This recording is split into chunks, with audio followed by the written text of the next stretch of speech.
बड़ी बहू वर्षा हर काम में बहुत तेज थी। वहीं छोटी बहू हर्षा हर काम आराम से करती। वर्षा को अपनी तेजी पर बहुत घमंड था। वो बात बात पर हर्षा को ताना मारा करती। एक दिन वर्षा किचन में खाना बना रही होती है और हर्षा से कहती है, देवरानी जी, इतना धीमे धीमे खाना बनाओगी तो लोग भूख से मर जाएंगे। पिछले जन्म में कछुआ थी क्या?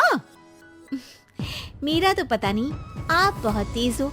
आप पिछले जन्म में घोड़ा थी क्या? वर्षा आराम से चली जाती है। खाना खाने के बाद वर्षा का पति गौतम, हर्षा का पति लोकेश और उनके माता पिता बैठकर टीवी देख रहे होते हैं। तभी सास कहती है, अरे रामायण लगा दो हर्षा। हर्षा धीरे धीरे चैनल बदलती है। जब तक रामायण के चैनल पर पहुंचेगी, रावण मर भी चुका होगा। हाँ बेटा हर्षा, जल्दी लगा देना, राम भगवान के दर्शन कर लूं। जी लगा तो रही हूँ। इतना स्लो?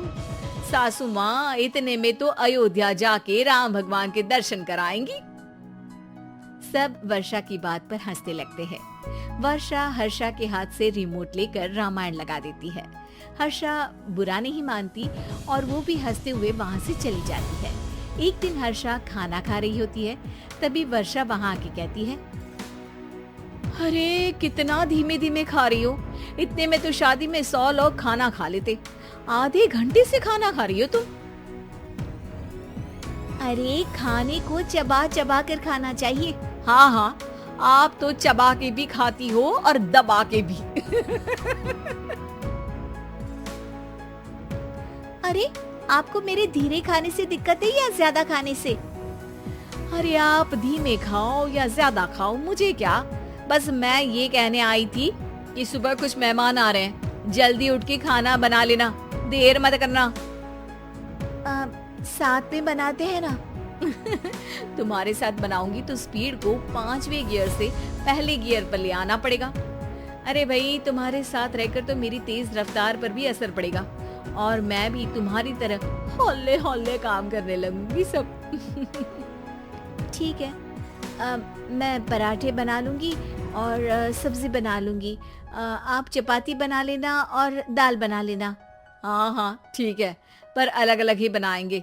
अगले दिन हर्षा जल्दी उठ के काम करने लगती है और वर्षा सुबह उठ के ये सोच के वापस सो जाती है कि काम तो वो तेज कर ही लेती है। अगर थोड़ी देर सो भी जाएगी तो भी हर्षा से पहले तो काम निपटा ही लेगी। हर्षा बेटा, आज भगवान के लिए थोड़ा जल्दी हाथ चलाना। हाँ, मेहमान आने ही वाले हैं। जी हाँ माँ, आटा गूंद लिया है, आलू उबल रहे हैं, पराठे बनाने ही वाली हूँ, फिर सब्जी भी बना लूंगी। इतने में ही वर्षा वहाँ आ जाती है। माँ जी, मेरा तो आप टेंशन ही मत लो, अभी उठी हूँ, लेकिन देखना खाना फटाफट राजधानी एक्सप्रेस की स्पीड से बना दूंगी।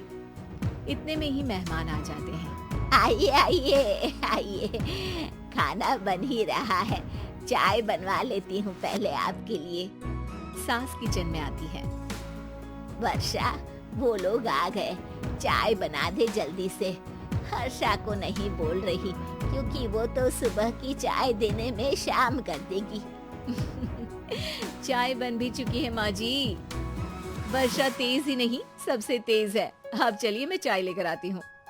वर्षा मेहमानों के सामने चाय लेकर जाती है। ये हमारी बहू है वर्षा, तेज वर्षा कहते हैं इसको। हर काम में इतनी तेजी रखती है जैसे मिल्खा सिंह भाग रहा हो। अरे वाह वाह, फिर तो खाना भी जल्दी मिलेगा हमको। हाँ हाँ, आप चाय नाश्ता खत्म कर लेंगे, उसके पहले ही वर्षा जल्दी से स्वादिष्ट खाना भी लेकर आ जाएगी। वादा तो कर लिया जल्दी खाना देने का। आपकी चपाती भी नहीं बनी और दाल भी नहीं उबली। फिर भी तुमसे पहले काम खत्म हो जाएगा मेरा। तुम्हारी तरह नहीं हूँ, घड़ी की सबसे पतली सुई की जैसे धीमे धीमे धीमे काम करती हो तुम। बस वर्षा अपने तेज हाथों से दाल कुकर में चढ़ाती है और आटा निकाल के गूंथने लगती है। थोड़ी देर में कुकर की तेज सीटी बजती है। और वर्षा का हाथ डोल जाता है। आटे में पानी ज्यादा पड़ जाता है। अरे रे, आटा तो ज्यादा गीला हो गया। वर्षा जब रोटी बेलने लगी तो एक भी रोटी गोल नहीं बन रही थी। कोई रोटी श्रीलंका के नक्शे जैसी थी तो कोई रोटी ऑस्ट्रेलिया के नक्शे जैसी बनती। वर्षा चिढ़ जाती है। कुकर फिर से जोर से सीटी मारता है। सास बाहर से आवाज देती है, वर्षा बेटा, आज स्पीड थोड़ी कम लग रही है। टाइम और लगने वाला हो तो बता दो बेटा।